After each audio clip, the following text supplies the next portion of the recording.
The sky opens up. The bell's jarring clang, normally a nuisance, resonated like a liberating anthem. Friday afternoon yawned before Alara, a vista of untold reading hours, a possible pilgrimage to the downtown bookstore, and the undeniable allure of uninterrupted sleep. She practically bounced from the stale air of history, backpack thumping a joyful rhythm against her back. Outside, the air hung thick and expectant, a feeling she shrugged off without a second thought. A bruised plum color stained the sky, yet her focus remained fixed on the sweet taste of freedom. She hurried down the steps, sneakers echoing on the cement, already curating a mental list of literary treasures to unearth. One step off the final stair, and the heavens unleashed their fury. No delicate mist or tentative sprinkle, a veritable aquatic assault. One moment, she envisioned lost literary worlds. The next, she gasped, icy needles pelting her face, her thin shirt clinging like a second skin. A startled cry escaped her lips, swallowed by the deluge. Her meticulously crafted weekend already lay in tatters. Blinking, she struggled to see through the watery curtain, her gaze darting across the schoolyard. The bus stop felt miles away, and the entrance overhang teemed with a chattering mass. Her stomach lurched. The umbrella, abandoned, as was her habit, against her locker. A frustrated curse bubbled up, barely audible over the storm's percussive rhythm. Fantastic. Just fantastic. Now she faced a 20-minute trek home, guaranteed to transform her into a soggy specter. Then, a figure coalesced beside her, a dark form against the gray curtain. A large black golf umbrella blossomed, offering sanctuary from the worst of the downpour. Without a word, he shifted closer until the umbrella's edge nudged her shoulder. A silent truce with the elements. "Oh," Alara managed, blinking away the persistent rain. "Thank you, really." He offered a slight shrug, his attention fixed on the path ahead. He towered over her more than she initially gauged, his shoulders broad beneath a dark jacket. He matched her stride, a slow, steady rhythm, without invitation. The silence settled between them, broken only by the drumming tattoo on the umbrella and the splash of their passage. Uncomfortable. Utterly, profoundly uncomfortable. "It's quite a downpour," she blurted, the words sounding ridiculously inadequate even to her. A grunt served as his reply, a sound as ambiguous as the weather. The sky just imploded. Alara pressed on, desperate to fill the void. "1 minute just overcast, the next." "Yeah," he rumbled, his voice a low baritone. "It does that sometimes." A different silence descended, one less strained, almost companionable. "Think it'll clear up soon?" she ventured, glancing skyward. His gaze followed hers. "Hard to say. Looks like this is here for a while." Alara sighed. "Well, at least I'm not completely dissolving." He cut a glance her way, a spark of warmth igniting in his eyes, a feeling absent from his voice. His eyes were warmer than his voice, a curious observation. "What about you?" she inquired. "Heading far?" "Not really," he responded. As they continued, the space between them evaporated, and the conversation flowed more freely. They dissected the storm, the capricious weather patterns, the oppressive humidity of the past week. They meandered through discussions of classes, instructors, weekend aspirations. He even offered a ghost of a smile when she stumbled over an exposed root, her awkwardness somehow charming. Finally, they reached her street. Alara halted beneath the umbrella's meager protection, a surprising twinge of disappointment nipping at her. "This is me," she announced, gesturing towards her house. "Thanks again for everything." He nodded once, his expression unreadable. Before turning to leave, he reached out a hand and gently tugged the hood of her jacket forward, offering a shield against the persistent rain. "Next time," he murmured, his voice softer now, almost intimate. "Don't forget your umbrella." And then he vanished, swallowed by the relentless rain, leaving Alara on her doorstep, her heart performing an unexpected, erratic dance. Soaked to the bone, certainly, but already missing the shelter he provided. An unexpected shield. The sky, only moments ago a cheerful, predictable blue, had betrayed her. One minute, Alara was humming along to the music bleeding from her earbuds, mentally outlining the essay due next week, and the next, fat raindrops were splattering onto the sidewalk, quickly escalating into a full-blown downpour. Cursing under her breath, Alara scrambled for cover, but the nearest awning was already crowded with chattering students. Her backpack offered minimal protection, quickly becoming sodden and heavy against her back. Great. Now her notes would be ruined too. She was just about to resign herself to a thorough soaking when a sudden shadow fell over her. Not a shadow, exactly.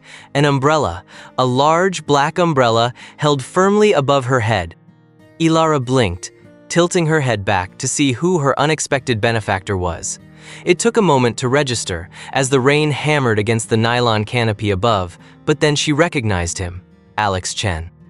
From her English Lit class, the one who always sat in the back, sketching in a worn notebook and radiating an aura of perpetual annoyance.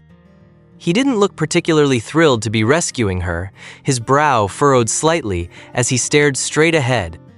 His own dark hair was plastered to his forehead.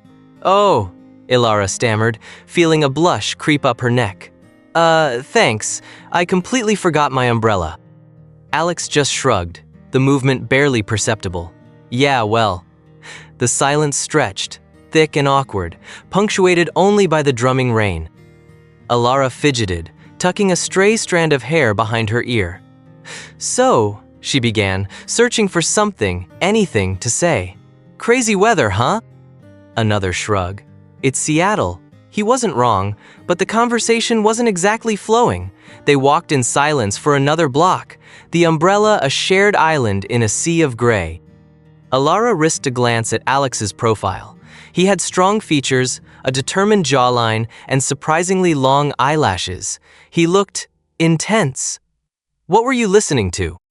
he asked suddenly, breaking the silence. "Huh?" Alara fumbled with her earbuds, pulling one out. "Oh, just some indie band, nothing special."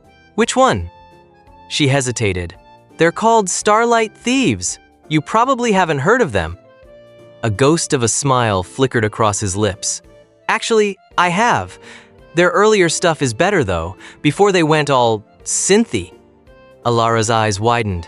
"You like them too?" "Used to," he mumbled, his gaze fixed on the sidewalk ahead. They continued walking, the conversation slowly gaining momentum. They talked about music, about the ridiculous amount of rain Seattle got, about the merits of different coffee shops. Alex's initial grumpiness seemed to be thawing, replaced by a dry, almost reluctant humor. Before she knew it, they were at her street. Alara said, feeling a pang of something akin to disappointment. "This is me. Thanks again for the umbrella. I really appreciate it." He stopped, his expression unreadable. He looked down at her, then reached out a hand. For a moment, Alara's heart leaped. But then he simply reached up and gently pulled the hood of her jacket up over her head. "Next time," he said, his voice softer than she expected, "don't forget your umbrella." And then he turned and walked away, disappearing back into the rain. Alara stood there for a moment watching him go, the warmth of his unexpected kindness and maybe something more lingering in the air. She touched the hood of her jacket, a small, almost imperceptible smile playing on her lips. She already missed him. Breaking the ice. The sky chose precisely the wrong moment to open up. Fat, angry raindrops splattered against the pavement, instantly turning the sidewalk into a reflective pool. You cursed under your breath, pulling your backpack higher in a futile attempt to shield yourself. Every exposed inch was immediately, miserably soaked. Just when you were contemplating a mad dash for the nearest awning, Mrs. Gable's bakery probably, and endure the forced cheeriness, someone materialized beside you. An umbrella, blessedly large and black, blossomed overhead.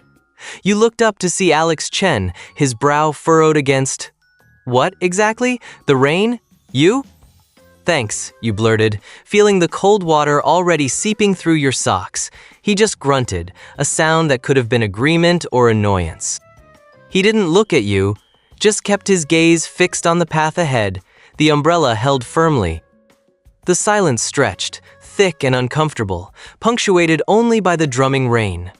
Quite the downpour, huh? You offered, hating how lame it sounded. Another grunt, softer this time. Yeah. Progress, maybe? At least he hadn't run away. The rain, ironically, seemed to be lessening the initial awkwardness, forging a strange shared experience. You searched for something, anything, to fill the void. That quiz today was brutal.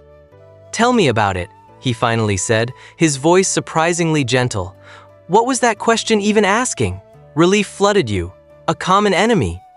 The one about the socio-economic impact? I swear, I read the chapter 3 times and still drew a blank. He chuckled, a low rumble in his chest. 3 times? Show off. I skimmed it, figured I'd wing it. Winging it didn't seem to work out too well for anyone, you pointed out, a playful edge creeping into your voice. He shrugged, a ghost of a smile playing on his lips. True, Professor Davies is a sadist, plain and simple. The conversation flowed a little easier after that. You talked about the quiz, about Davies' impossibly high expectations, about the fact that the campus coffee shop consistently burned the milk in their lattes. With each shared complaint, the space between you felt less like a chasm and more like something else, something almost comfortable. You barely noticed the buildings blurring past until you recognized the familiar sight of your street. This is me, you said, a strange pang of disappointment twisting in your stomach. He stopped, holding the umbrella steady. The rain had slowed to a drizzle now, the sky a bruised purple. Thanks again, Alex, you said, meeting his gaze. His eyes, you realized, were a warm, hazel brown, flecked with gold. He nodded, then reached out, his fingers brushing against your forehead as he gently tugged your hood up. Next time, he murmured, his voice lower than before, don't forget your umbrella. Then he turned and walked away, the black umbrella receding into the twilight. You stood there for a moment, watching him go, the lingering warmth of his touch still tingling on your skin. And even though the rain had stopped, you somehow already missed him. A clumsy dog and crinkled eyes. The wind howled, snatching at the edges of Alex's umbrella. Rain lashed against the pavement, a relentless drumming that seemed determined to drown out all other sound. You hunched your shoulders, trying to ward off the chill that seeped through your damp clothes. He's a menace, really, Alex said, his voice surprisingly clear above the storm's fury. You glanced up, surprised. Who is? My dog, Winston, a golden retriever with the grace of a baby elephant. He chuckled, a low rumble that vibrated in the small space beneath the umbrella. I swear, he's single-handedly responsible for half the broken vases in the city. You couldn't help but smile. He sounds enthusiastic. Enthusiastic is one word for it. Clumsy is another. The other day, I was making coffee, half asleep, mind you, and Winston, in his infinite wisdom, decided to help by bringing me his favorite tennis ball. He misjudged the distance, naturally, and sent the ball careening into the sugar bowl. Sugar, everywhere, Alex grimaced. It looked like a blizzard had hit my kitchen. You laughed, a genuine, unrestrained sound that startled even you. The sound bounced off the slick, rain-washed buildings. As Alex's lips curved into a smile, you noticed the way the corners of his eyes crinkled, radiating a warmth that had nothing to do with the dismal weather. It was a nice contrast to the initial stoicism he'd projected. I can picture it, you said, still chuckling. My cat once knocked over a pot of paint. I found paw prints all the way up the hallway. See? Misery loves company, he said, a playful glint in his eye. The rain began to soften, the furious downpour gradually easing into a gentler drizzle. The sky, a moment ago a solid mass of gray, began to show faint patches of a lighter hue. The air smelled clean and fresh, washed clean by the storm. You walked in comfortable silence for a few more minutes, the rhythmic patter of the rain now a soothing backdrop to your thoughts. You were approaching your street, reaching your corner. Alex stopped. Well, this is you, I guess. You nodded. Thanks again. For the umbrella. He gave a small, almost shy smile. Bending slightly, he gently tugged your hood further up, shielding your face from the remaining drizzle. Next time, don't forget your umbrella. Then he turned and walked away, disappearing into the softening rain. You watched him go, a strange warmth blooming in your chest. The rain had almost stopped completely. The air smelled of wet asphalt and petrichor. He was gone, but you were already looking forward to the next unexpected rain. Comfortable silence. The rain had lessened to a persistent drizzle, more mist than deluge now, but you continued walking. He still held the umbrella, its dark fabric a small, shared haven above your heads. The initial awkwardness, sharp as the first raindrops, began to dissipate. You weren't sure when it happened, but the silence morphed. It was no longer a void to be filled with nervous chatter, but a comfortable space, like a familiar armchair molded to your shape. He matched your pace, his boots a steady rhythm beside yours on the slick pavement. You glanced at him from the corner of your eye. His brow, which had been furrowed in what you assumed was annoyance, seemed to have smoothed out. The set of his jaw was less tense. "It always rains like this on Tuesdays," you said, the words tumbling out before you could overthink them. He grunted, a low sound that you couldn't quite decipher. "Seems to." You pointed to a break in the clouds, a sliver of pale blue peeking through the gray. "Maybe it'll clear up completely later." He followed your gaze. "Maybe." Another silence descended, but this one felt different. You could hear the gentle patter of the rain on the umbrella, the distant hum of traffic, and something else. An unspoken connection, a fragile thread woven between you. "Did you have a long day?" you asked, surprising yourself with the question. He turned his head, his eyes meeting yours briefly. They were the color of warm coffee, with flecks of amber that seemed to glow even in the dim light. Not particularly, just tired of lectures. "Tell me about it," you said, and launched into a summary of your own particularly tedious art history class. He listened, interjecting occasionally with a question or a short comment. His voice was deeper than you expected, a low rumble that resonated somewhere deep inside you. You found yourself laughing at something he said about a particularly pretentious professor, the sound echoing slightly under the umbrella. He chuckled, a soft, almost shy sound. Before you knew it, you were approaching your street. The familiar Victorian houses, with their brightly colored doors and flower boxes overflowing with petunias, came into view. "This is me," you said, gesturing towards your building. He stopped, lowering the umbrella slightly. The drizzle kissed your face, cool and refreshing. "Thanks again," you said, your voice a little breathless. "For everything." He nodded, his expression unreadable. For a moment, you thought he was going to say something, but then he just cleared his throat. He reached out, his hand brushing against yours as he gently pulled the hood of your jacket up over your head. "Next time, don't forget your umbrella." Then he turned and walked away, disappearing into the misty twilight. You stood there for a moment, watching him go, the lingering warmth of his touch still tingling on your skin. He was gone, but somehow you already missed him.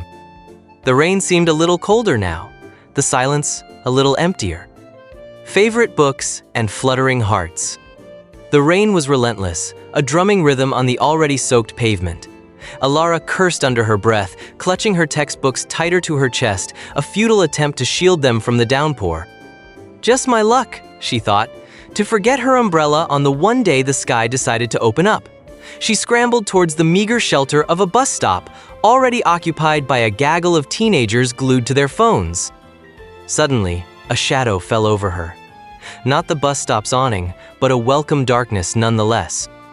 She looked up, blinking rain from her lashes, and found him standing beside her, an umbrella held firmly over their heads. "Hey!" he said, his voice low and a little rough around the edges, like gravel smoothed by a river. "Oh, thank you," Alara blurted out, feeling a blush creep up her neck. "I completely forgot my umbrella today." He just shrugged, a subtle movement of his broad shoulders. They started walking, the umbrella a shared island in the deluge. The silence wasn't exactly uncomfortable, but Alara felt the need to fill it. "Crazy weather, right?" she offered, cringing inwardly at the banality of the statement. "Yeah," he agreed, his gaze fixed on the rain-slicked street. "It was sunny just an hour ago." They walked on, the only sound the rhythmic patter of rain on the umbrella and the splash of their shoes on the wet pavement. He matched her pace perfectly, a silent consideration that made her feel surprisingly at ease. "So," Alara began, trying again, "what class were you coming from?" "Literature," he said, finally turning his head to look at her. "Professor Davies." "Oh, I had her last semester," Alara exclaimed, a genuine smile spreading across her face. "She's amazing. Did you like the U unit?" He paused, tilting his head slightly. "You liked U?" Alara's heart did a little skip. "Loved it. It's one of my favorite books. The way the author explores the protagonist's obsession, it's chilling but so insightful. What did you think?" His lips curved into a small, almost imperceptible smile. "I thought it was interesting. A bit disturbing, sure, but well written. What about it appeals to you?" Alara launched into an explanation of her interpretation of the book, the themes that resonated with her, the symbolism she'd noticed. She found herself gesturing animatedly, forgetting all about the rain and the awkwardness of their initial encounter. He listened intently, his dark eyes fixed on her face, occasionally interjecting with a thoughtful question or comment. As they reached her street, Alara realized her heart was pounding. It wasn't just the walk or the caffeine from her earlier latte, it was him, his genuine interest in her thoughts, the way he'd listened with such focused attention. "Well, this is me," Alara said, pointing to her building. "Thank you again for the umbrella. I really appreciate it." "No problem," he replied, his voice a little softer now. He gently reached out and pulled her hood up, shielding her face from the lingering drizzle. "Next time, don't forget your umbrella." He turned and walked away, disappearing into the gray mist. Alara stood there for a moment, watching him go, the warmth of his fleeting touch lingering on her skin. She didn't even know his name. "Wait, hey!" she called out, her voice a little breathless. He stopped and turned back, a questioning look on his face. "I'm Alara," she offered, feeling a ridiculous surge of shyness. "Alex," he replied, a ghost of a smile playing on his lips. "See you around, Alara." And then he was gone. Alara? The end of the road. The sidewalk transformed, the cracked concrete surrendered to a tapestry of brick, each russet rectangle reminding Alara of childhood Lego sets, immovably set in place. Her street. A shiver, less of cold and more of premonition, tightened her chest. A letdown, undiluted, stark disappointment. The rain, previously an unwelcome guest, now propelled them faster toward this unavoidable parting. The journey's close, the curtailment of this nascent connection. The air, still vibrant with damp soil, and the electric tang of petrichor, suddenly felt rarefied, insufficient to fill her lungs. The familiar cadence of their shared umbrella, the subtle contact of his shoulder against hers, the low murmur of their chat, poised to vanish. Absurd, truly. Alex Chen was practically a stranger. Yet, the prospect of bidding him farewell, of retreating into her own insular life, felt unexpectedly bleak. "Well," she managed, her throat suddenly constricted, "this is me." She gestured to her house, a modest, slightly time-worn Victorian painted a cheerful, though faded, sunflower yellow. The porch swing emitted a plaintive groan in the breeze, a lonely echo of countless evenings spent with a book. He halted, the umbrella still a steadfast shield above them. For a beat, he simply observed the house, then returned his gaze to her. His expression remained an enigma, a perplexing blend of neutrality overlaid with something, a spark of interest? Perhaps even a shade of regret? Alara's imagination, as always, threatened to run rampant. "Thanks again for the cover," she mumbled, struck by sudden awkwardness. She felt trapped in a predictable romance, teetering at the edge of a grand, sweeping declaration that would never materialize. He shifted, a subtle adjustment of his weight. "Anytime," he replied, his voice a deep, resonant note. "Just keep out of the wet." Alara nodded, acutely self-conscious of the damp tendrils clinging to her brow. She probably looked like something the cat dragged in, hardly romantic. He started to turn, then hesitated, a flicker of uncertainty arresting his movement. He reached out, his hand suspended for an instant that stretched into an eternity near her face. Instead of the grand gesture her mind conjured, he simply tugged the hood of her jacket forward, a small bulwark against the lingering drizzle. "Next time," he murmured, his eyes briefly locking with hers, an ember of warmth flaring in their depths. "Don't forget your umbrella." Then he pivoted and vanished into the drab, rain-washed afternoon. Alara remained on the porch, the silence amplifying the frantic drumbeat of her pulse. The scent of wet earth, laced with something unique, something distinctly his, lingered in the atmosphere. She watched him until he disappeared from view, a curious fusion of hope and disappointment churning within her. The journey's end, perhaps, yet perhaps, just perhaps, not the story's. A gentle touch. The air hung thick and heavy as you stood on her porch, the porch swing creaking a mournful rhythm in the twilight breeze. Alara watched him, a strange mix of relief and disappointment swirling within her. He was leaving, again. "Thanks again for the help with the leaky faucet," she said, her voice a little too bright. She fiddled with the hem of her sweater, avoiding his gaze. Alex just shrugged, his hands shoved deep into the pockets of his worn leather jacket. The setting sun painted the sky in hues of orange and purple, casting long shadows that danced around them. He looked tired, a weariness that seemed to settle in the lines around his eyes. He turned to go, then stopped abruptly. There was a hesitation in his posture, a flicker of something unreadable in his eyes. A hint of sadness, perhaps? "Alara," he said, his voice low, almost a murmur. The sound of your name spoken by him did something unexpected to your pulse. He took a step back towards you. The air crackled with a sudden, almost palpable tension. The distance between you felt significant, vast. He reached out, his hand hovering for a moment before gently, almost hesitantly, pulling up the hood of your jacket. The soft cotton brushed against your forehead, a grounding sensation in the swirling emotions. His fingers, calloused and warm, brushed against your cheek as he adjusted the fabric. A shiver, unexpected and undeniable, ran down your spine. It wasn't an unpleasant sensation, but rather a jolt of awareness, a sudden awakening. You found yourself holding your breath. His eyes met yours, a brief, intense connection that seemed to steal the air from your lungs.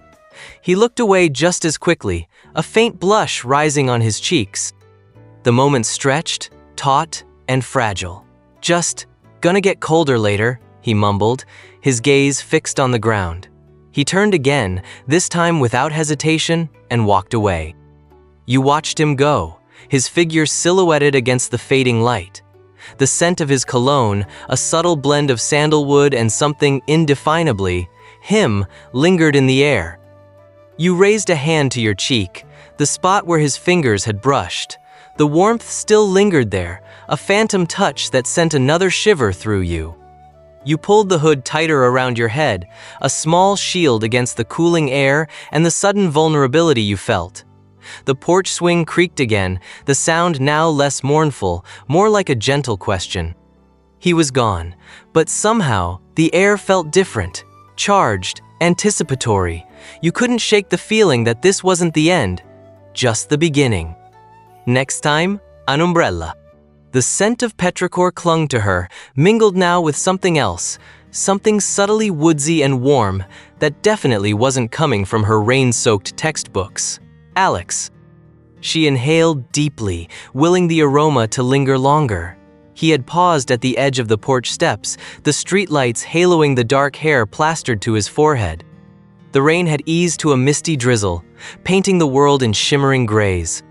He hadn't smiled exactly, more like the corners of his mouth had tilted upwards imperceptibly. "Next time, don't forget your umbrella," he'd said, his voice a low rumble that vibrated through the damp air.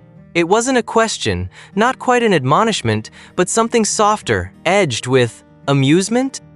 Then he turned, the collar of his dark jacket pulled high, and walked away. Alara watched him go, the rhythmic tap of his shoes on the wet pavement fading into the general hush of the evening. The mist swirled around him, swallowing him whole at the corner. She stood there for a long moment, clutching her books to her chest, a silly grin plastered across her face. Her teeth chattered, but it wasn't entirely from the cold. It was a strange, giddy nervousness, the kind she hadn't felt since, well, maybe ever. The porch swing creaked in the breeze.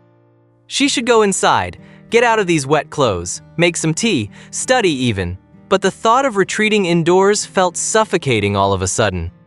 The air outside, heavy with moisture and the ghost of Alex's scent, was infinitely more appealing. He hadn't seemed put out by her clumsiness, by her rambling, by the fact that she'd practically tripped over her own feet trying to thank him. He'd just been there, solid. Quietly observant. Alara shivered again, this time pulling the edges of her sodden cardigan tighter. She imagined him now, already home, maybe toweling his hair dry, a steaming mug warming his hands. Did he think about her at all? Was she just another soaked stranger he'd offered shelter to? She doubted it. There had been something in his eyes, a flicker of… what? Curiosity? Recognition? She replayed their brief conversation in her head, searching for clues, for hints of a shared connection. The porch light flickered, momentarily plunging her into deeper shadow. A fat raindrop landed on her nose. Okay, enough.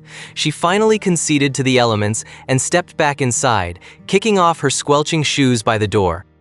The warmth of the house wrapped around her like a comforting blanket, but even as she toweled her hair, she found herself already looking forward to the next rainy day. And this time, maybe, just maybe, she'd forget her umbrella again.